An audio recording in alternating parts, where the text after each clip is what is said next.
40 agora. Aí. Fala galera, beleza? Bom dia, boa tarde, boa noite. Eu tô aqui com o Luiz e com a Alejandra e hoje eu vou mostrar para vocês uma aula de física no qual a turma deles do primeiro ano deveria estar aprendendo ou estão aprendendo ou já aprenderam nesse primeiro ano aí, que é as leis da natureza, as leis do movimento, tá? Aí eu deixei duas imagens de de dois caras aqui, né? Um deles é o Galileu, que tá olhandinho para o lado ali, e o Newton, que tá olhando para o outro lado. Escrevi o nome do Newton embaixo, o do Galileu tá escrito aqui, talvez não dê para ler, tá? Mas os dois eles queriam estudar o movimento. E agora eu vou passar aí essa aula teórica para o Luiz e para a Alejandra para dizer qual é a diferença de uma teoria para outra, beleza? E o que são essas teorias ao longo da evolução, né? Eu passei para vocês dois um livro no qual vocês viram várias teorias a respeito do átomo, a respeito da energia, né? Vocês viram como é que isso foi ao longo da história. Daí, então, para fazer uma coisa bem parecida com isso, eu escolhi duas pessoas com teoria, com a mesma. Eles querem saber sobre o movimento, né? Então, com o mesmo estudo não, o mesmo ente de estudo, né? Que seria o movimento, mas com teorias aí bem diferentes. O Galileu, o Galileu, ele é aquele cara que ele não queria saber ou ele não buscou saber a causa do movimento. Tá? Então, para ele, bastava ele entender o movimento, saber o que é um movimento de um tipo, um movimento para a esquerda positivo, para a direita negativo, e saber que existe um movimento que é um movimento uniforme, que a gente chama ele de MRU, um movimento retilíneo e uniforme. Vou destacar aqui já um círculo nesse R, né? O que é um movimento retilíneo? Movimento em linha reta, reto, retilíneo. E uniforme, tem a mesma forma, ele não muda ao longo do tempo, né? E para explicar isso, ele descobriu uma coisa chamada velocidade, né? Na verdade, ele não descobriu, ele usou um processo matemático e ele chegou então nessa taxa de variação do espaço. Tanto que essas equações aqui, não sei se vocês lembram dela? A equação do sorvete. Chegaram a estudar isso? A gente não chegou a ver isso aí. Não, são as equações das posições, né? Seria mais ou menos assim, ó. Se eu pegar um objeto cujo o v seja a velocidade dele, e essa velocidade for sempre constante, velocidade constante, por exemplo, de 20 quilômetros por hora. Opa, quilômetros por hora, tá? Aonde ele vai estar depois de uma hora. Então eu preciso saber o tempo aqui, que é esse tzinho, né? Então eu faço 20 vezes um e aí eu sei o quanto que ele andou, certo? Ah, mas em 2 horas, 20 vezes 2, certo? Aí então eu tenho um ponto inicial. O que que é esse ponto inicial? É o meu espaço zero, S0. É onde ele saiu. Porque se eu fizer 20 vezes um, por exemplo, ele andou 20 quilômetros, né? Em uma hora. Só que se ele já tivesse no quilômetro 50, entendeu? Então você deveria fazer o quê? Você deveria somar 50 aqui no processo, né? Aí esses valores Ah, seriam. É o resultado, que é o lugar onde ele chegaria, né? Então ele começou a estudar isso e ele chegou nessa lei aí, que é chamada lei de movimento, de um movimento em linha reta e uniforme, tá? Então ele descreveria como se fosse uma rua, como se fosse uma rua. Ah, no momento, num certo tempo T, esse meu objeto está num espaço S. Na verdade, ele correlacionou o lugar com o tempo em que o objeto está. Aí esse objeto pode ser um carro, pode ser uma pedra, pode ser alguma coisa, desde que ele tenha velocidade constante. Beleza? Então, cara, mas o que muda uma coisa que tem velocidade constante para uma coisa que não tem velocidade constante? Tá? Significa que o que não tem velocidade constante tem aceleração, que no caso seria aqui, ó. Eu vou colocar agora um quadrado, vou mudar de cor, colocar de preto, vou pôr um quadrado no UV, que é uniformemente variado. Então, ele é um movimento retilíneo uniformemente variado. Aí eu vou escrever para vocês aqui, ó, uma coisa bem semelhante àquela que eu escrevi do movimento retilíneo uniforme, ó, se liga. Vai ser agora um S. Então, o S é um lugar nessa rua aqui, né? Nesse espaço onde eu estou localizado, que ele depende de onde eu saí um espaço zero, uma posição no lugar zero de onde eu tô, tá? Vamos colocar esse espaço zero aqui antes, ó. Eu tô ali. Então, toda vez que eu me movimentar, eu vou acrescentar nesse espaço. Eu acho que vocês concordam comigo, né? Se eu estou indo para a Sim. direita, eu estou acrescentando nesse espaço, eu estou andando mais distâncias, né? Eu estou indo mais longe. Então, eu estou acrescentando. Então, é ele mais quem? Mais a minha velocidade vezes o tempo que eu ando, né? Se eu andar bem devagar, significa que vai demorar muito para eu alcançar o espaço. Mas se eu andar muito rápido, então eu alcanço ele mais rápido, né? Então aqui depende da minha velocidade e também depende do quanto tempo eu ando nessa velocidade. Certo? Se eu andar 5 horas andando a 20 quilômetros por hora. Então eu andei bastante até. Pegaram a ideia?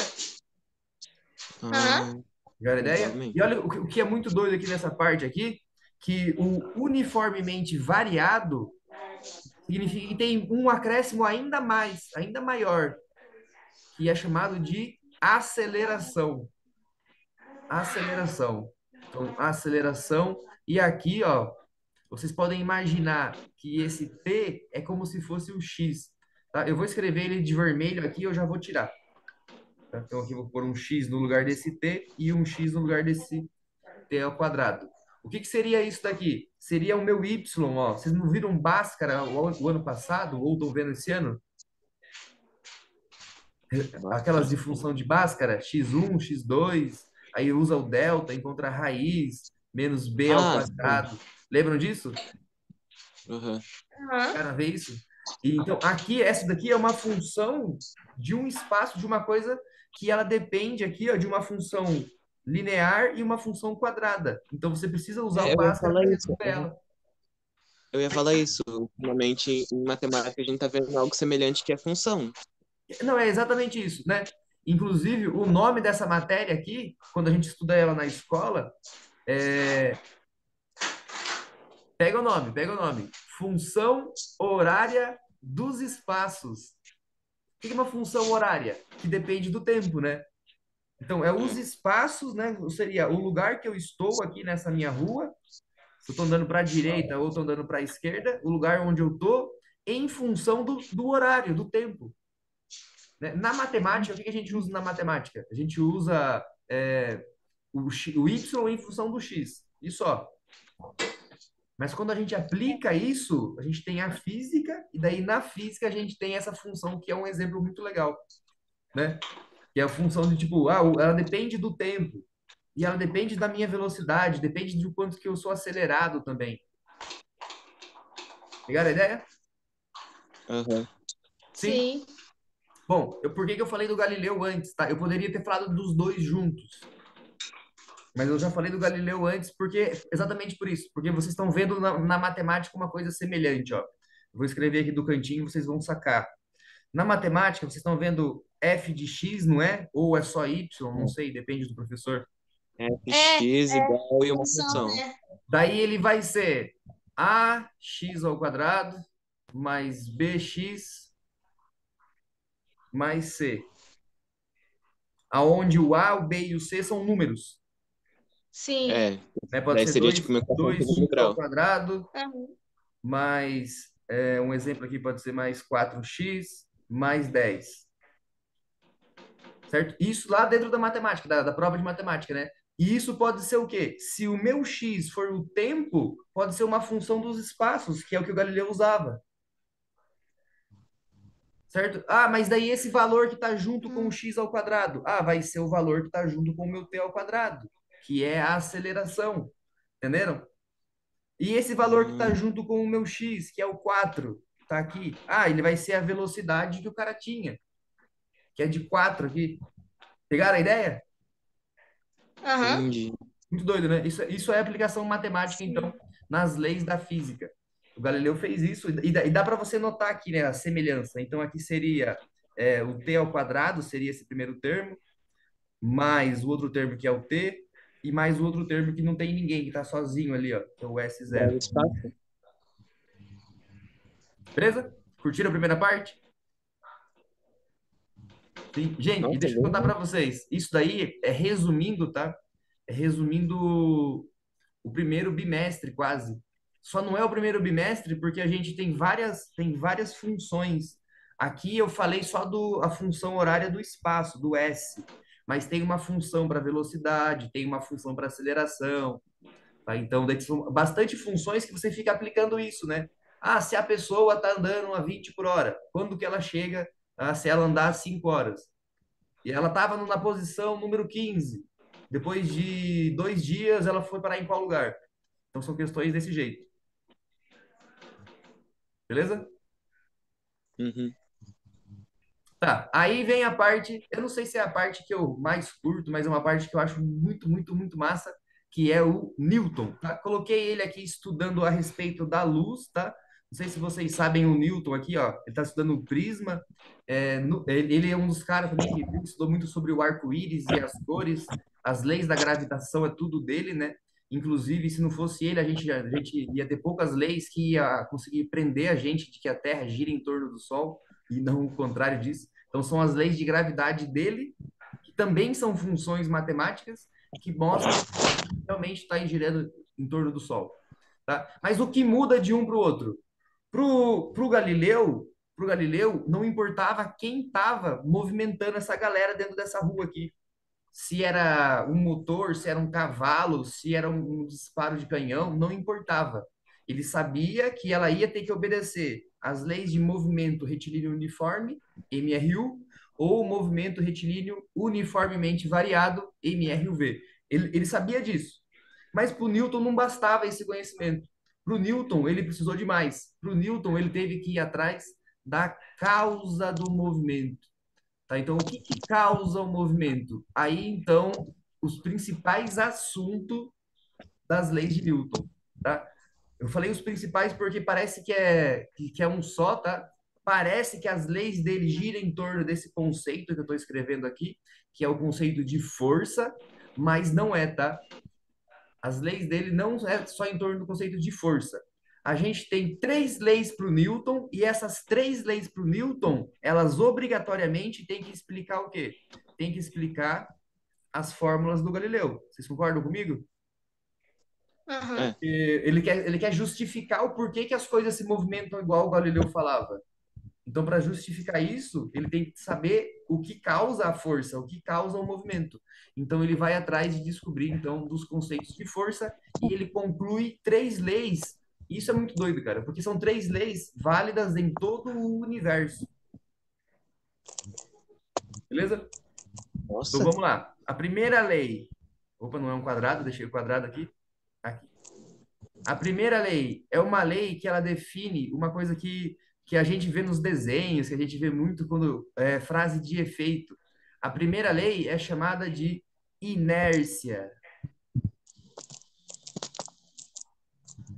Hoje em dia a gente usa isso para falar que tem preguiça, né? Fala que a inércia está grande, daí a inércia significa que você vai continuar no seu estado de repouso. Você fica paradinho, É. né? Só que a inércia é uma coisa que ela também te mantém em movimento. Então, se você já está se movimentando, você continua em movimento, né? Qual que é a frase resumida da inércia? Um corpo em movimento continua em movimento. Beleza? Movimento. Essa é a frase resumida. Ou um corpo parado continua parado. Beleza? Aí tem a segunda lei. Já vou voltar nela, tá bom? Já volto na inércia. Eu resumi ela por causa disso, já vou voltar. E a segunda lei é uma lei que ela fala exatamente isso daqui, ó.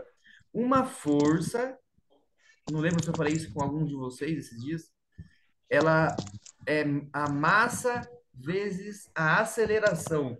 O cara não, né? Newton descobriu que toda vez que você forçar um objeto, tá? Ele usava as leis de Mola, as leis de Hooke, para descobrir isso. Quando você pegava essa força e você dividisse isso pela massa do objeto que você está forçando, ou puxando, ou empurrando, tanto faz, causava nele uma mesma taxa de variação. Uma mesma taxa. Se você forçasse mais, a massa seria, a taxa de variação seria maior. Então ele percebeu que isso tinha sempre uma constância. Você aumenta o F, aumenta o A, aumenta. E se você diminui a massa, você diminui o A, né? Porque um objeto maior é difícil de acelerar, então a aceleração fica mais baixa. Então ele É. se ligou nisso. né? Daí então ele chamou essa taxa de aceleração, que inclusive o Galileu já tinha falado lá atrás, ó. O Galileu já falava que a aceleração ela era mais um acréscimo aonde? Mais um acréscimo na posição que o cara vai estar depois de um tempo, né? Olha, ele acrescentou aqui nessa equação. Mas como que isso acontece? Aí o Newton foi lá e falou: acontece devido a uma força. Beleza?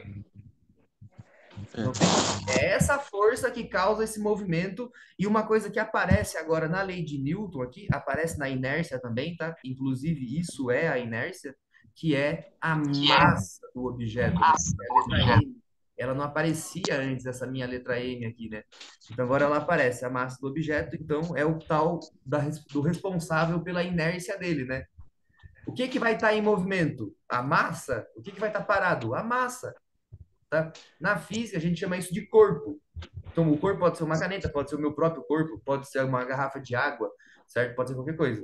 Então, o corpo é o meu objeto de estudo, ele possui uma massa, beleza? Então, a segunda lei fala a respeito dessa minha lei, que é uma lei matemática, que é a força aplicada a um corpo gera nele uma aceleração proporcional. Beleza? Nossa, realmente faz Boa. sentido. Terceira lei. Aquela lei que todo mundo especula na internet aí. Cuidado aí, tem um monte de gente que especula isso na internet. Eles falam o seguinte: para toda ação existe uma reação. Ah, é. Então a É, terceira lei é chamada lei de Reação. ação-reação. eu também tem, como, por exemplo, a lei da troca equivalente, né? Oi? É algo similar à lei da troca equivalente. Ah, sim, claro, claro. Na química tem, né, também a lei de conservação de massas. Então são algumas leis ali que ela mantém a equivalência. Nesse caso seria uma equivalência do movimento, né? No caso, para ser equivalente a eu me movimentar, eu sou obrigado no universo que uma coisa se movimenta ao contrário. E isso para o Galileu não importava, entenderam? Para o Galileu não importava. Ele falava assim, "Ah, só tá indo para frente, mas quem tá empurrando para frente? Pegaram a ideia? É. Aham. E para o Newton não, ele falou assim, quem empurra é o agente que gera a minha força resultante. E quem é empurrado é o agente que possui a massa. Então, ó, cara, e isso daqui é difícil aparece até em alguns livros aparecer em alguns livros até do ensino médio de vocês, né? Que é o seguinte, não se fala que para existir a força tem que existir duas pessoas. Pro Galileu tanto faz, se é uma, se é meia, se não é ninguém. Só que pro Newton, obrigatoriamente tem que existir duas pessoas, duas coisas, né, pelo menos, duas coisas no mundo, seja a Terra e a Lua, ou o Sol e a Terra, tem que existir pelo menos duas coisas para se gerar, então, essa tal dessa aceleração. Beleza, gente? Beleza. De boa? Tudo de boa até aqui? Boa. Tá? Tá, eu vou finalizar a aula agora, tá? O terceiro momento. Deixa eu dar um gole na minha água aqui. Se vocês têm alguma dúvida, alguma curiosidade sobre algum dos dois, Em relação ao Newton, o que ele fez em relação à luz? Tipo, o que ele estudou em relação à luz? as leis do arco-íris, assim, ó, quando a gente separa a luz, ela tem um tamanho, não tem?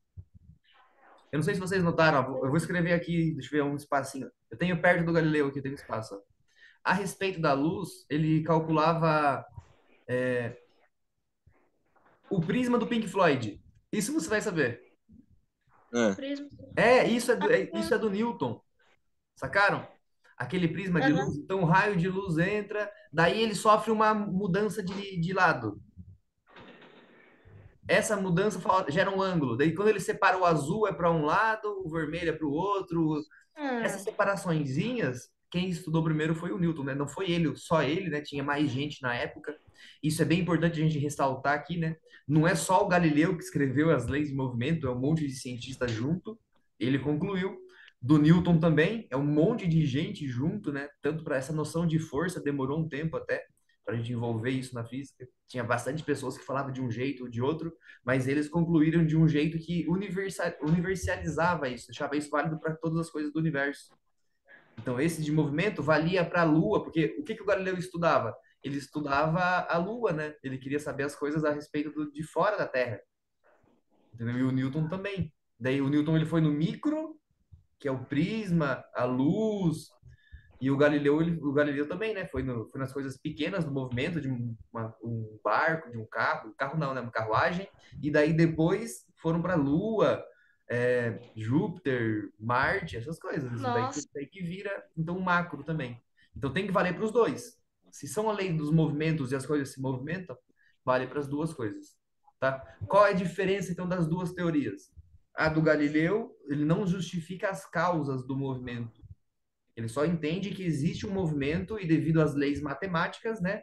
Essa taxa de movimento aqui, ó, a gente pode ver que a taxa aparece como uma divisão, ó. É uma divisão do quilômetro pela hora. Quilômetro por hora. É uma divisão, isso é a minha taxa de movimento, certo? Então, isso é matemática. Aí depois você tem a aceleração, que é uma variação da variação. Tá? A gente consegue sentir isso, sabe aonde? Ó? Nessa equação de baixo aqui do Galileu, ó, vou fazer dois risquinhos aqui de preto. Nessa equação de baixo, aparece a aceleração, certo? E até então a gente não justificava isso. Porque quando a gente está andando de carro, hoje em dia a gente sente a aceleração. Você não sente, o carro freia, você continua em movimento. O carro diminui, o carro acelera, você vai para trás. Você sente isso, né? Então, a aceleração o corpo sente. A velocidade o corpo não sente.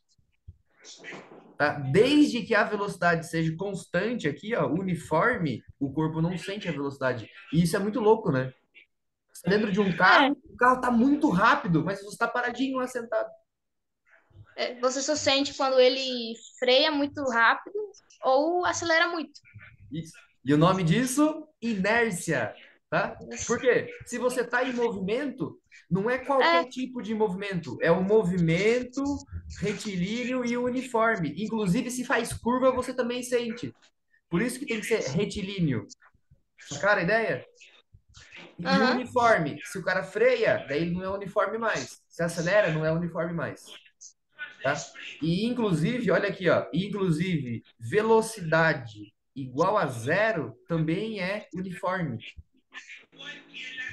Então, se você sai da velocidade igual a zero, você tem que gerar uma força, né? Você tem que ter um solavanco assim no movimento. Tá? Isso é a primeira lei. Então, as leis e olha só, a primeira lei do Newton. Um corpo em movimento continua em movimento até que uma força haja sobre ele. Ah, mas como que essa força age? Segunda lei.